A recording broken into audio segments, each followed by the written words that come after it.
মারাম এখন আসছে ফরিদপুরের পালের চরে অধিকাংশ জমিতে ফরিদপুরের পেঁয়াজে বিখ্যাত হয় যে পেঁয়াজ ক্ষেত। মারাম এখন পেঁয়াজ ক্ষেত পরিদর্শন করতেছে। দেখি একটু ঘুরো, সে ঝালমুড়ি খাচ্ছে। একটা অনুষ্ঠানে আসছে যে আমরা পেঁয়াজ ক্ষেত পরিদর্শন করবো। যাও। এই যে এটা কি ভুট্টা ক্ষেত। এখানে এই মৌসুমে, শীতের মৌসুমে বেশিরভাগ পেঁয়াজ, রসুন, ধনে পাতা চাষ হয়। খুবই সুন্দর লাগছে। ওই যে আমার মেয়েরই মা কিটি আমার বেবিকে রাইখে আসছি আমরা যেন ভালোভাবে কি করতে পারি। ওই যে এবার আমরা অনুষ্ঠানে আসছি। এই গ্রামের নাম পালের চর। এটা একটা পদ্মার চর আসলে, সেজন্য ওই পদ্মার চর ঠিক রেখে পালের চর নাম রাখছে গ্রামের। এখানে অনেক দূরে দূরে বসতি, যে এখানে একটা বাসা, ওইখানে একটা বাসা। এগুলো সব পেঁয়াজ ক্ষেত, রসুন।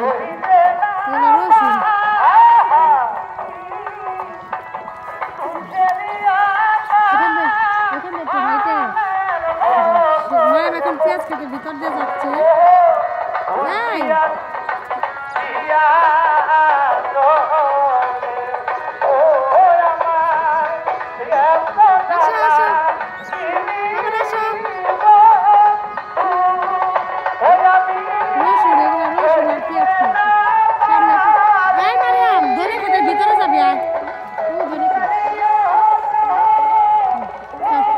কি সুন্দর লাগে সবুজ।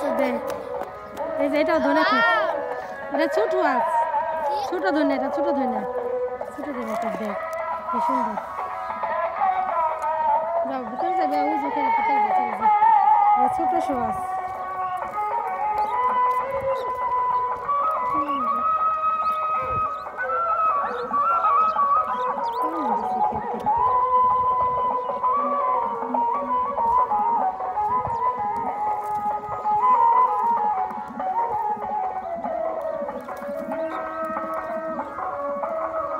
যাও মারিয়াম, এটা হচ্ছে ছোট ধইনা আর এটা হচ্ছে বড় ধইনা। ওয়াও কি সুন্দর। বেবি তুমি একটু মাঝখানে যাও।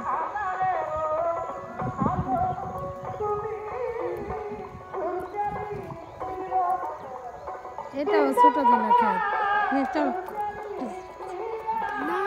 কিছু বলবো না, ওখানে দাঁড়া একটু, ওখানে যা দাঁড়ায় ঘুরে আসে।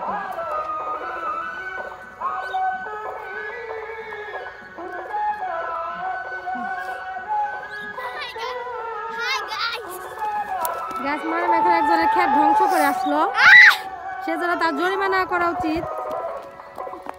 এই যে পেঁয়াজ ক্ষেত।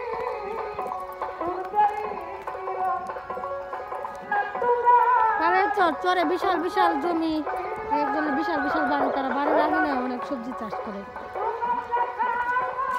টিউবওয়েল এখানে পানি দেয়। হ্যাঁ এই যে এটা পেঁয়াজ ক্ষেত। মারিয়াম দেখ, এটা পেঁয়াজ ক্ষেত ছিল, চিনাও? মারিয়াম কত বড় বড় পেঁয়াজ ক্ষেত। সবাই অনুষ্ঠান আসতেছে।